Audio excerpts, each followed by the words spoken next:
Hey, it's Professor Chan. When it comes to our national debt, a lot of poor people think $38 trillion? Who gives a f? I can barely pay rent. I'm already in a recession. But today I'm gonna help you think about this like you never did before.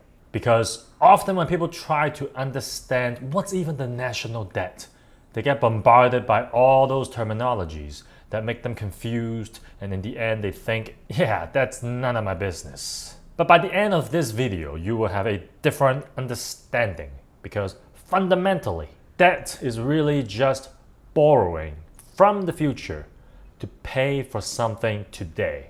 So the three questions you should ask are, who is borrowing? Who is paying it back? And what are we even buying?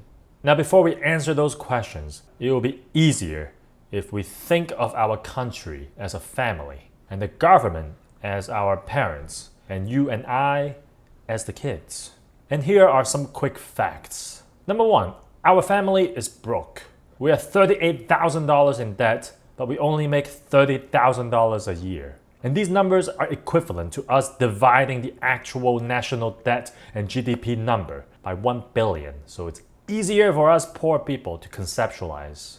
Fact number two, our parents have a spending problem. When people tell them you need to cut your expenses, they're like, absolutely not. What we really need is more credit cards. And when they were asked, how are you gonna pay it back? They're like, don't worry, our kids will take care of it. And fact number three, and perhaps the most important fact, is our parents don't love everyone equally.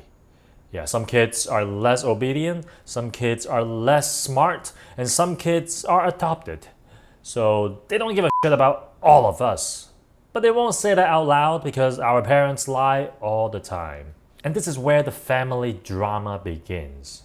Now, before we get to the drama, I will admit that debt itself is not always bad. There are good reasons to borrow.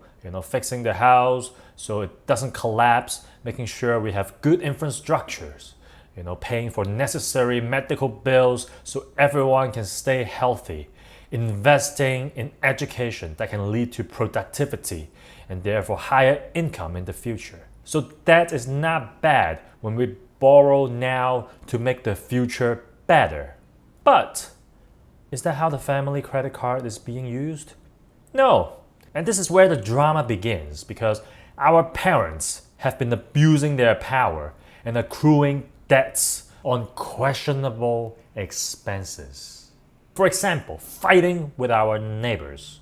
Sometimes our parents will swipe the credit card so we can give money and gear to one neighbor so they can go fight another neighbor for us. But the crazy part is, the money we use to fund that beef, sometimes we borrowed it from a third neighbor we also talk about. Yeah, it's a very strange neighborhood.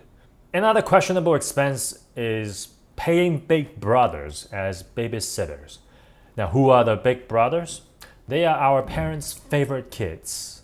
They get the most pay and benefits from the family credit card. They control the house rules and what to put on TV. They get bailed out if they cause any sort of trouble. And they get to use the money to build machines and software to track and watch the rest of us in the name of keeping us safe from the neighbors. Even though the reason our neighbors don't like us in the first place was because our parents and big brothers were constantly stirring shit up. And a third example of questionable expenses would be hiring friends instead of fixers. Like when the toilet clogs and shit's hitting the fan, instead of just hiring a plumber, we would pay money to some consultants and advisors who are not handy, perhaps even incompetent, but they are friends with our big brothers. So what do? Do they fix the clog? No, they just write reports and be like, yeah, the toilet is backed up because someone took a giant shit. And probably one of the little bros. So in the end, nothing gets done. Big brothers and his friends still get paid, while the rest of the family has to deal with a shitty situation.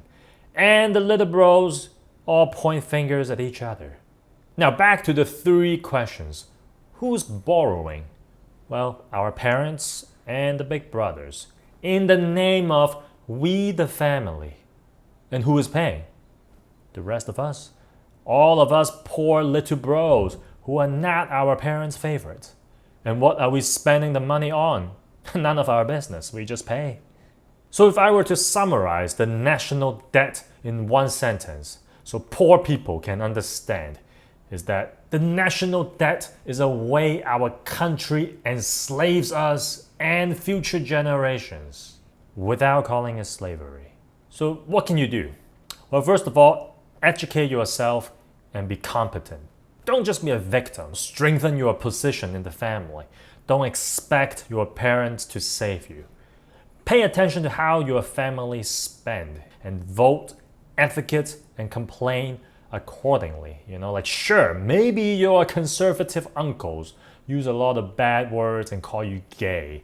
But if you spend all your energy bitching about that instead of fixing your family budget, then not only are you gay, you are also poor. And finally, like this video and subscribe to Ochan University because I have a lot more to say about this in the future. And share your thoughts and questions in the comment below. That's all I have for now. Peace.